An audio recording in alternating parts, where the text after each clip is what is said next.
Kasb tanlash va maqsad qo'yish. Bu masala bilan asosan 8 va 9 sinf o'quvchilari biroz qiynaladi. Oldilariga maqsad qo'ya olmaydi, kasb tanlay olmaydi. Juda ham ularda boshlarida aylanayotgan muammolardan biri.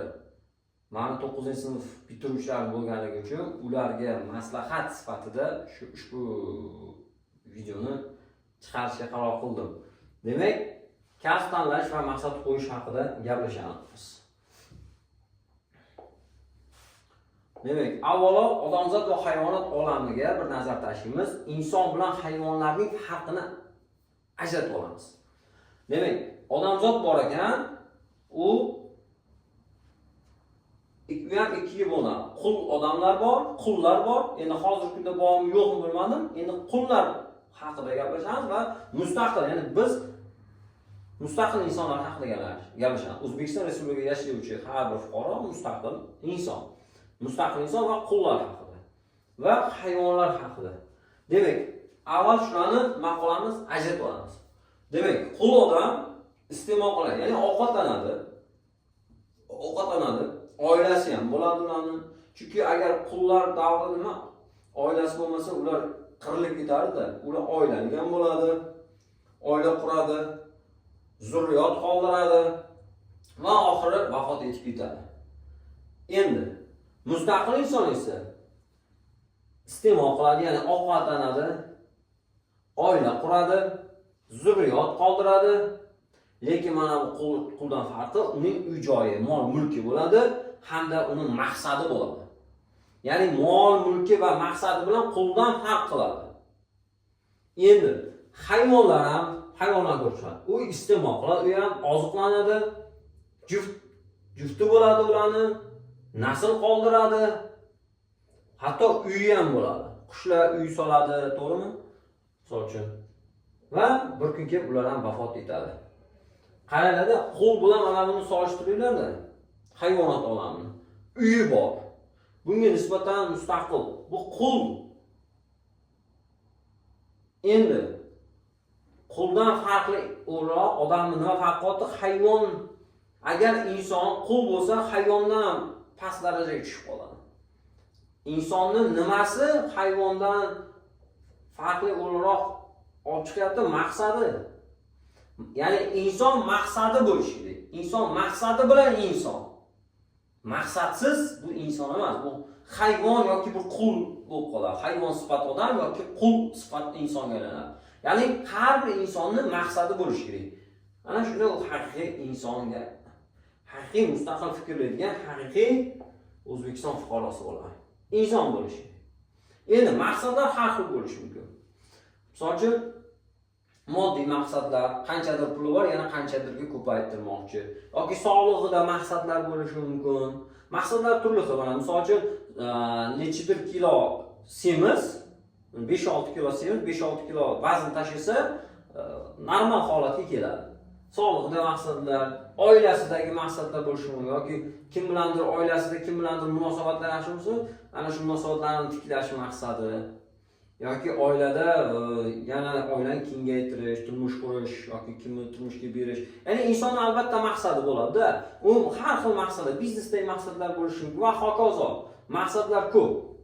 Lekin inson albatta maqsad bilan yashaydi. Endi asosan bizdagi eng ko'p tarqalgan maqsadlar odamning nima qiladi? Uy, joy, avtomashina, avtotransport vositalari, avtoulov, tushundinglar, mashinada. Uy, joy va mashina olish maqsad. Ko'pchilik mana shu 2 dona maqsad uchun yashaydi, bo'ldi. Uyi bo'lsa, avtomashinasi bo'lsa, mashinasini yangi rusumdagi yoki o'sha rusum bo'lsa, yilini yangilashga harakat qiladi. Uyini remont har 2-3 yilda bir ta'mirlaydi, unisini olib tashlaydi. Oddiy eshik-romida yaxshi eshik-rom qo'ydi, uni olib tashlaydi. Yana boshqa qo'yadi, yana boshqa va fasad har xil qiladi. Qisqasi, bor maqsadi mana shularni yangilab turish. Shunga erishib olsa, yangilab turish. Bu juda ham tor maqsadlar. Endi haqiqiy inson nima qiladi? Maqsadni kattaroq qo'yadi-da, mana kattaroq qo'yish kerak maqsadni. Maqsad cheksiz bo'lishi mumkin. Cheksiz maqsadlar qo'yish kerak. Uy, joy, mashinadan tashqari bironta biznes, sex, zavod shunday maqsad qo'yish kerakki, u maqsadni inson umri yetmaydigan maqsad bo'lsin, davomiy bo'lsin. Mana misol uchun bironta zavod ochadimi yoki bir sex ochadimi, ya'ni ana shu sohani rivojlantirib bitta soha. Misol uchun tekstil bo'ladimi yoki bir zavoddan 10 ta ishchi oldim. Men hozir kunda oyiga 10 millionlik оборот qilyapman. Lekin maqsadim 1 yildan keyin 15 million, 2 yildan keyin 30 million, 3 yildan keyin qilib spiska tuzish kerak.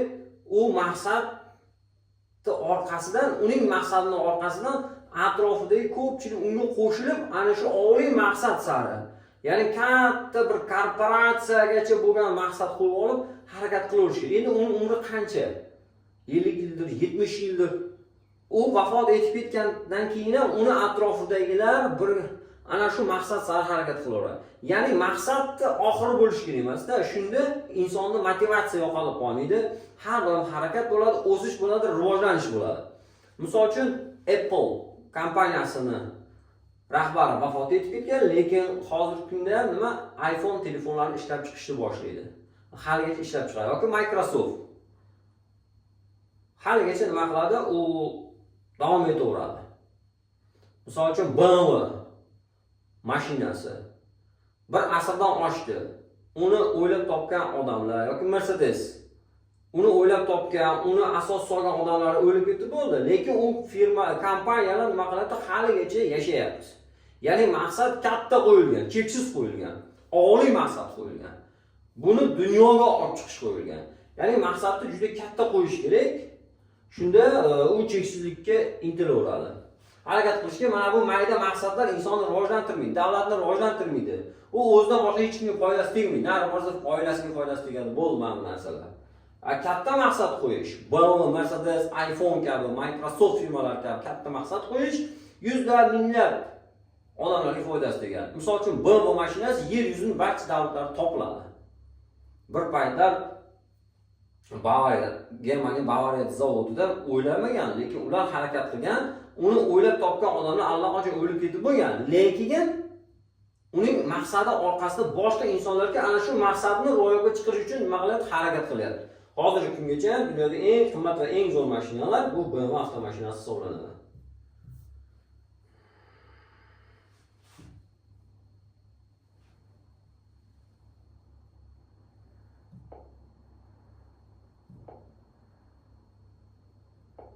Nima qilib qo'ydim?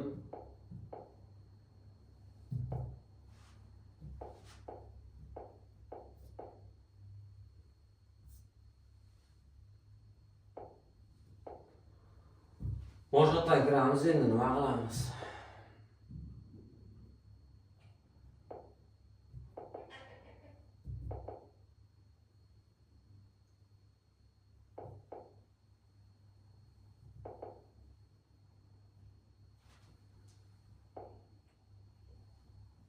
Davom etamiz. Endi kasb tanlashga kelamiz. Kasb tanlash. Ya'ni maqsadda ko'rib oldigan kichik emas, imkon qadar kattaroq olishimiz kerak. Endi kasb tanlash. Endi biz shunday kasb tanlashimiz kerakki, kasbni u bizaga yoqish kerak, hobbi bo'lish kerak. Ya'ni o'zimizni ertalab majburlab turib, borib qiynalib kuni bo'yi ishlashimiz kerak emas, yoqish kerak, maza qilish kerak odam.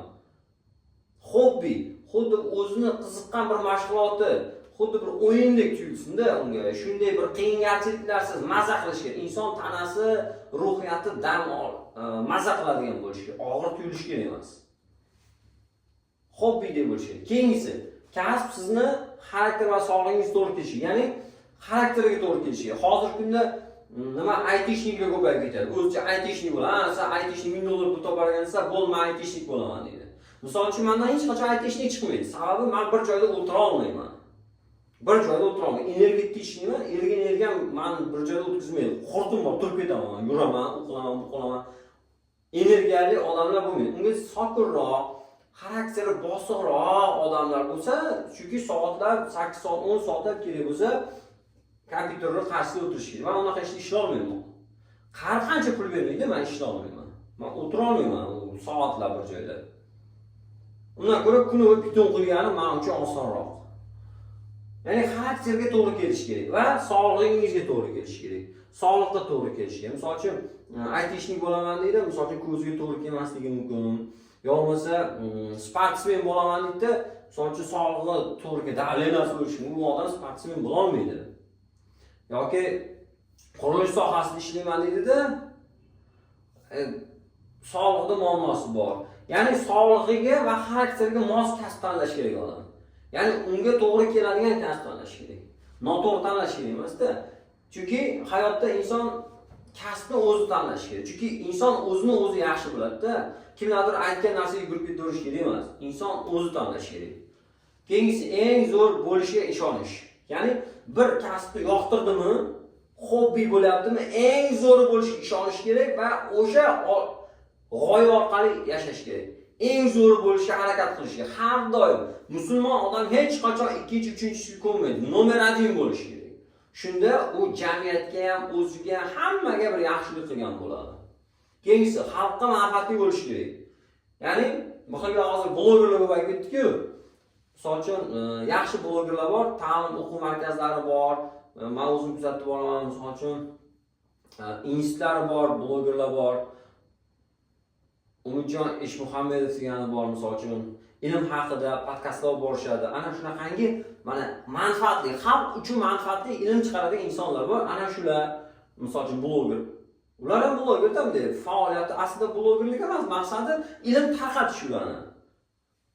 Ana shular ham blogerda bir tomondan bunday aytgan. Aslida ilmli inson ular bloger emas, lekin faoliyati shunga to'g'ri. Lekin shunday blogerlar bor. Bular bo'lmas bittayin vayinlar chiqaradi.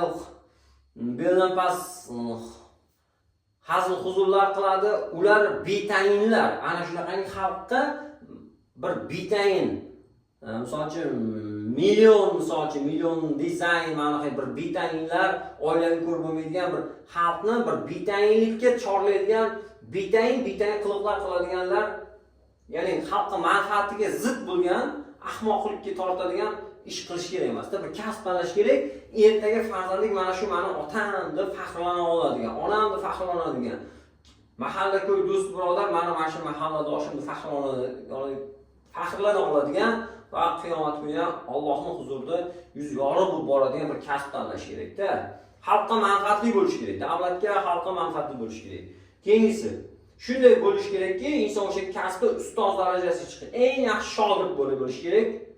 Eng yaxshi shogird bo'lib, o'nlab ustozlarni ko'rish va bir kun kelib ustoz darajasiga chiqib, o'zi ham shogirdlar chiqarib olishlikka ko'zi yetish kerak. Shunday kasb tanlash kerak. Keyingisi, yashash joyini inobatga olish kerak. Misol uchun, temir yo'l sohasini oladigan bo'lsak, misol uchun temir yo'l sohasida men o'zim o'qiganimcha ayta olaman.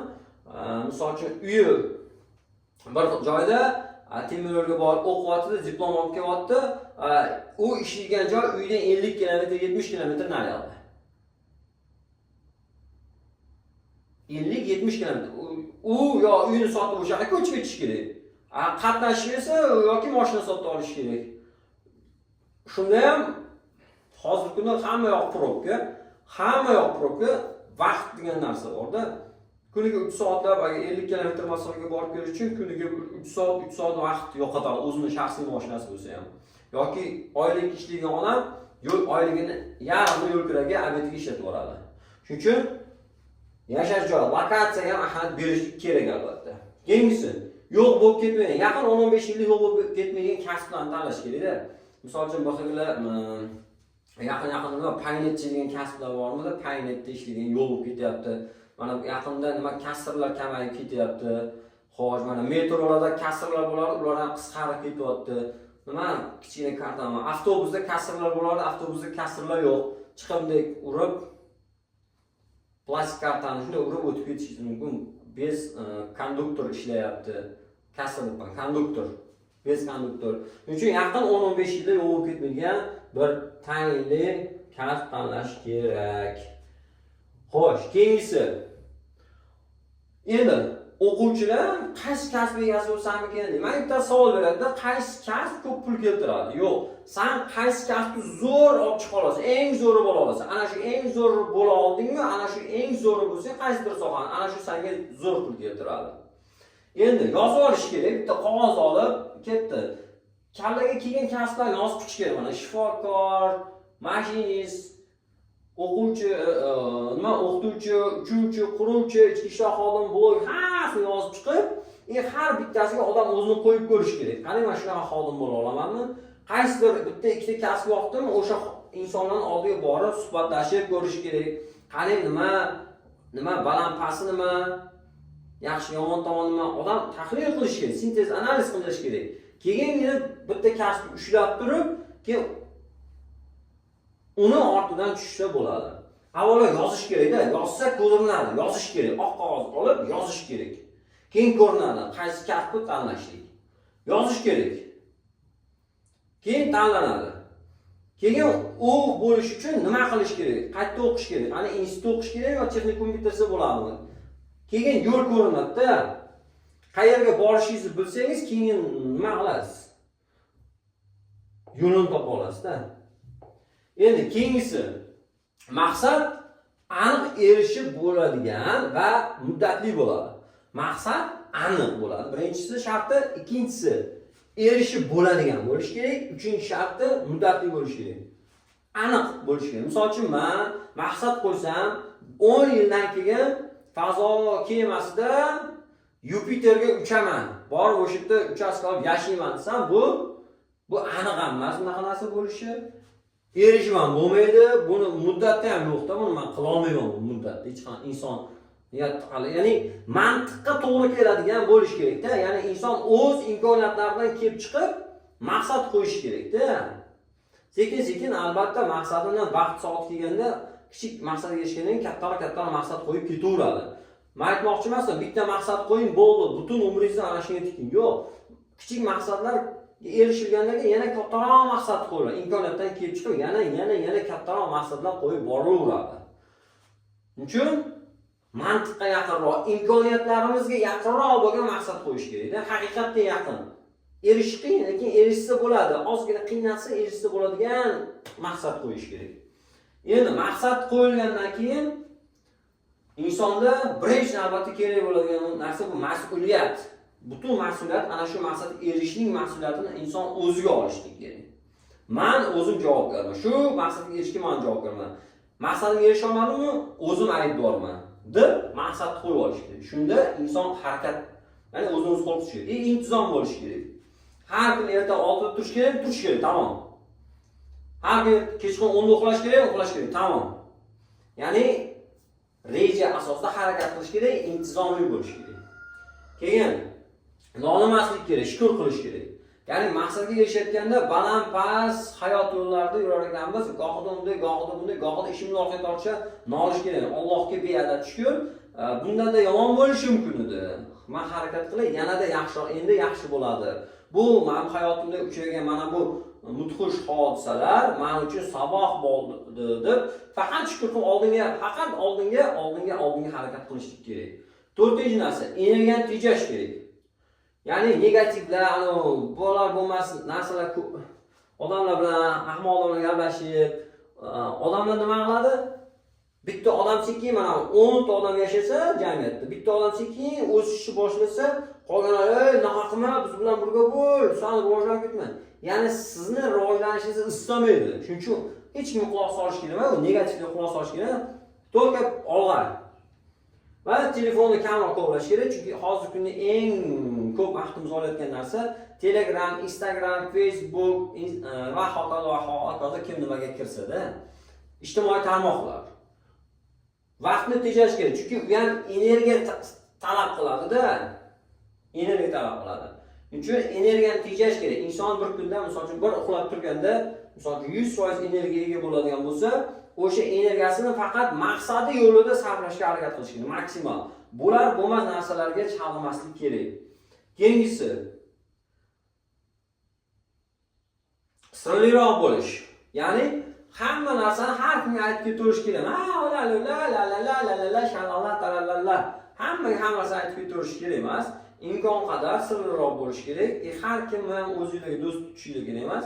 Imkon qadar sirliroq bo'lib harakat qilish kerak-da. Faqat maqsad sari harakat.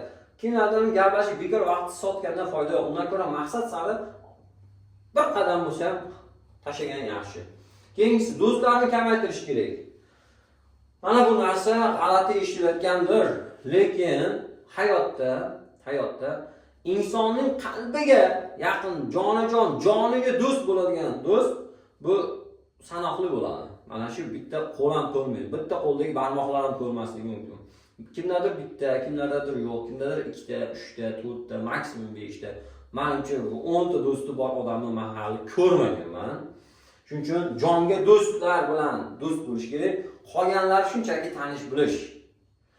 Inson mana sizlar 9-sinf bo'lsanglar, 9-sinfdagi bolalar asosan hammasi yoshi teng, dunyoqarashi teng, hammasi maktabda o'qiyapti, hammasi bir xil bo'lgancha o'zaro do'st-da. Maktabdan bitirgandan keyin hayot o'zgaradi. Hamma turli xil tabaqalarga ketadi va dunyoqarashi bir xil bo'lganlar bilan do'stlashishni boshlaydi. Shuning uchun imkon qadar sizni g'oyangiz, sizni fikrlaringizni hurmat qiladigan, sizni tushunadigan bitta, ikkita odam bo'la, ana shu bilan do'st bo'ling. Aslida do'st ota-onadan boshqasi do'st bo'lmaydi. Qolgan hamma manfaat bilan do'st bo'ladi. Ya'ni sizdan foyda kelsa do'st, bo'lmasa unutaveradi. Faqatgina ota-ona farzandiga shunday do'st bo'ladiki, manfaatsiz. Faqatgina sizning yutuqlaringizdan ota-onagina xursand bo'ladi. Kerak bo'lsa yaqin do'stingiz ham nima qiladi? Ichidan g'ayriligi kelib, nima qilib turadi.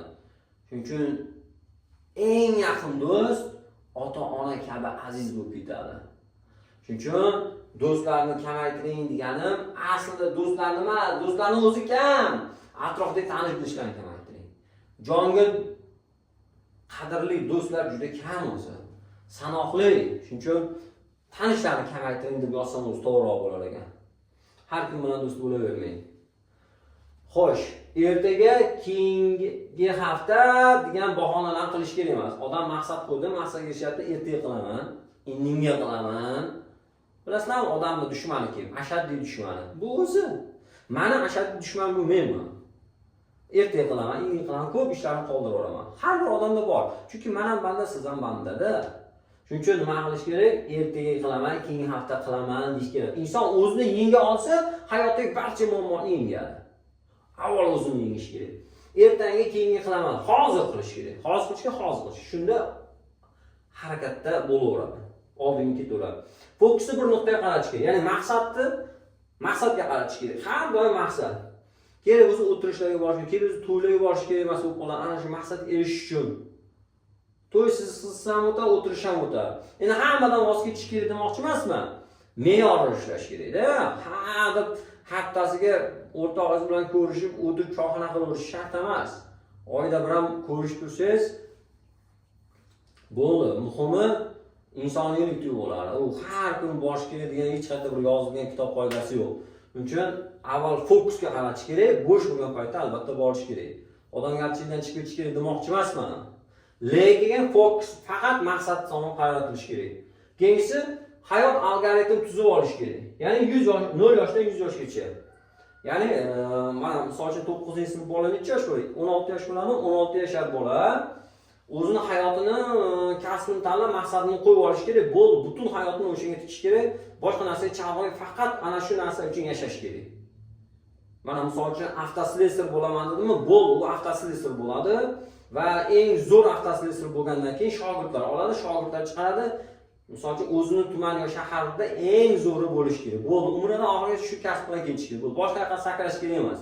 Ovchi bitta quyonni quvadi, ikkitani emas. Ikkalasidan ayriladi. Ya'ni turli xil sohalarga sakrash kerak emas, bitta sohani mukammal ushlab, ana shu sohani rivojlantirish kerak. Ana shunda rivojlanish bo'ladi, ana shunda taraqqiyot bo'ladi. Ya'ni hayot algoritmini qurish kerak.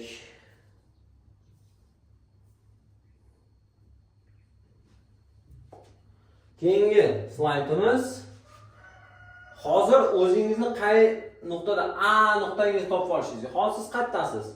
Misol uchun 8-sinfdamisiz, 9dan 9-sinf bo'lsangiz, mana siz mana bu nuqtada turibsiz. Sizni oldingizda 9ni bitirgandan keyin 3 ta yo'l chiqadi. 10-11-sinfda o'qish yoki texnikumda o'qish yoki litseyga ketish. Oldingizda 3 ta yo'l chiqadi 9-sinflar. 9-sinfda ko'rayotgan bo'lsa, mana sizlarning A nuqtadasizlar, oldingizda 3 ta yo'l chiqadi. Endi 10-11 o'qimoqchimisizlar? Marhamat. Faqat 10-11 o'qigandan keyin oliy ta'limga kirish kerak. Shart shunday. Maktabda 10-11-sinfda o'qishlik oliy ta'limga kirishlikni talab qiladi. Yaqinda qaror ham chiqadi. Avtomatik yaxshi o'qimaydiganlar texnikumga ketadi. Zo'r o'qiydiganlar 11 yoki litseyga ketadigan bo'ladi. Yaqinda qaror chiqadi. Endi 10-11da o'qimaydigan, hatto familiyasini zo'rg'a yozadigan bolalarning qolishiga sababini aytaymi? Ularning miyasi kelajagini ko'ra olmayapti-da. Ular tumanlikka tushib qolgan, nima qilishni bilmaydi. Ya'ni xuddi okeanda ketayotgan kemani tasavvur qilinglar, okeanda kema ketyapti. U yo'lini yo'qotib qo'ydi. Nima qiladi? O'sha kemada o'tiraveradi. Qayerga borsa borib tashlaydi. Xuddi shunday ular ham 9-sinfga kelgunga qadar ham ammo ishlamagan, fikrlamagan, qayerga borishni bilmaganligi uchun 10-11da qolyapti-da, chunki familiyasini zo'rg'a yozadi, oliy ta'lim kira olmasligi aniq bo'ladi. Natijada 10-11 attestati 41 varaq qog'oz bilan chiqib ketdi. Undan ko'ra mana texnikumga borganida edi, aqliga texnikumga mana shu 2 yil ichida texnikumda nima olardi? Bitta diplom olardi. Diplom olib, bir zavod korxona biron bir joyda ishlashi mumkin. Bironta kasbni tutib, etagidan tutib kasbni mana bir mutaxassis bo'lishi mumkin edi. Yo'q, lekin shu ilmsizlikda, ilmsiz bolalar kelajagini tasavvur qila olmaganligi uchun, ilmsizligi uchun 11da qoladi. Ya'ni okeanda yo'lini yo'qotib qo'ygan kema. U kema qayerga borsa borib tashlaydi. Maktablarda hozir O'zbekistonda 10370 ta maktab bo'ladigan bo'lsa taxminan. Mana shu 11da o'qiydiganlarning aksariyati, juda ko'pchiligi ana shunaqa. Okeandagi kema yo'nalishini yo'qotib qo'ygan. Kimligini ham bilmaydi, kim bo'lishini ham bilmaydi. Ana shunaqalar bo'lishidan Alloh asrasin. Keyingisi, maqsadli bolalar oliy ta'limda o'qimaydi. Masalan, men kerak emas oliy ta'lim. Men texnikumda o'qiyman degan. Masalan, men avtoslesor bo'laman. Boradida avtoslesor yo'nalishiga topshirib, ana shu yerda mutaxassis bo'lib chiqadi, 2 yildan diplom oladi, borib ishlab o'zini karyerasini quradi. Keyingisi litsey. Litseyda o'ta kuchlilar o'qiydi. 10-11 yo'q bo'lishi mumkin ayrim maktablarda litseyga boradi yoki kimgadir uyga litsey yaqin bo'lishi mumkin. Maktab ham litseyda eng kuchli bolalar o'qiydi. O'ta kuchli bolalar o'qiydi, o'ta muhit o'zgacha. O'ta maktab litseyda o'ta kuchli ilmli bolalar o'qiydi. O'ta muhitga tushib qolgandan o'zi bo'ldi. Tamom, hamma o'qishga majbur. Hamma avtomatik nima qiladi? O'qiydi, chunki atrofda har kuchlilar. Va ular albatta hozirgi kunda eng grantni egallayotganlar O'zbekistonda Qorako'l o'quvchilari hamda litsey o'quvchilari grantni egallaydi. Shuning uchun 9-sinflar A nuqtadan ana shu qaysi bir ketishlikni hozirdan nima qilish kerak? Hozirdan o'ylash kerak. Hozirdan, ertaga kech bo'lmasdan oldin. Keyingisi, maqsad bor bo'lsa, maqsading uchun ishlaysan. Maqsad yo'q bo'lsa, o'zgar maqsadi uchun ishlaysan deb yozib qo'yilgan ekan slaydimizda. Bu nima degani? Mana men 9-sinfman, meni maqsadim bor, maqsadim uchun harakat qilamanmi? Bu demak o'z maqsadim uchun harakat qilaman. Ya'ni o'zim uchun harakat qilaman. O'zim uchun. Yo'q, meni maqsadim yo'q bo'lsa, ota-onam nima deydi? Falon ishni qilgan, falon joyga ishga kirgizib qo'yadi, maktab bitirgandan keyin, yoki bitirgandan keyin 11 bitiraman yoki texnikumni majburlab o'qitishsa texnikum bitiramanmi? Ya'ni maqsadsiz insonman men. Bitiramanmi? Bo'ldi, falon joyga ishga gaplashib kirgizib qo'yamiz deydi. Yoki onasi aytadi, dadasi gaplashib, ham falon ishga kirgizib qo'yadi, falonchi bilan gaplashadi, falon zavodga ishga kirgizib qo'yadi, ishga borib kelaveradi. Ota-onaning maqsadi uchun ishlaydi. Oylik olib ota-onasiga beradi. Zavodga borib, zavodning rahbarining maqsadi uchun ishlaydi. Ya'ni o'zining maqsadi bo'lmaydi. U boya boshida gaplashdi-ku, quldi. Qulda nima farqi bor? Maqsadsiz insonning quldan farqi yo'q. Hattoki hayvonda ham maqsad bor. Hayvon yemoq, ichmoq uchun ertadan kechgacha harakat qiladi, yeydi, ichadi, nasl qoldiradi. Bu insonning maqsadi yo'q. Qul. Zamonaviy qulda bu. Pasportida yozib qo'ygan O'zbekiston Respublikasining fuqarosi, ya'ni ozod yurtning ozod fuqarosi. Lekin aslida bunday mantiqdan fikrlasa quldan farqi yo'q. Shuning uchun qul bo'lishdan Alloh asrasin, hammamizning maqsadimiz bo'lsin. Maqsad sari harakat qilaylik. Endi meros, ilm va hunardir. Ey o'quvchi, eshit. Agar sen ota-onang bo'lsa, ota-onangdan senga qoladi eng katta meros uy, zavod, fabrika emas, ilm va tarbiyadir. Ta'lim va tarbiya. Ota-onang bormi, imkoniyat bormi, repetitorga bor, o'qi, o'rgan, ilm ol, hunar egalla, ana shu sen uchun eng katta boylik merosdir. Otaning farzandiga qoldiradigan boyligi ham bu ilmdir, tarbiyadir. Bolaning ota-onadan olib qoladigan eng katta boyligi ham bu ta'lim, tarbiyadir. Oldin ham shunday bo'lgan, hozir ham shunday, bundan keyin ham, bundan 100 yilga to qiyomat kungacha ham shunday bo'lib kelaveradi. Ta'lim, tarbiya dolzarb masala. Oldin ham, hozir ham, bundan keyin ham. Shuning uchun faqat o'qish, ilm olish, hunar egallash, maqsad sari yashash kerak. Maqsadli yashash kerak. Shunda hayot go'zal bo'ladi.